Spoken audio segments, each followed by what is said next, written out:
ထွက်ခွာတာ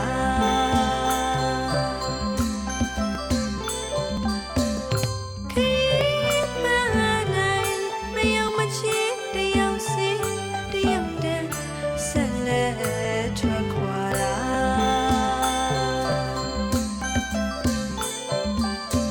လောဘရဲ့ဒေါသရဲ့မောဟရဲ့ဝိညာဉ်ပြည့်စရာသင်္ခါရလေးပြောလိုက်ရွှေလိုက်ဘူကရဲ့ကဘေးဟာမတည်မြဲဟောက်လွယ်ဖောက်ပြန်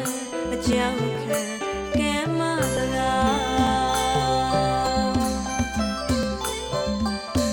လောဘရဲ့ဒေါသရဲ့မောဟရဲ့ဝိဇ္ဇာပြည့်စရာသင်္ခါရလေးပြောလိုက်ရွှေလိုက်ဘူကရဲ့ကဘေးဟာမတည်မြဲ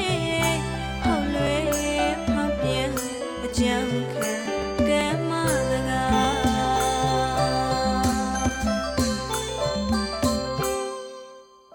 တွေ့ကြုံဆုံးကွယ်တခီးရဲ့ဝမ်းနေဝမ်းသာဝိပန်လာဖြစ်ချင်တာလည်းမဖြစ်ရပါမဖြစ်ချင်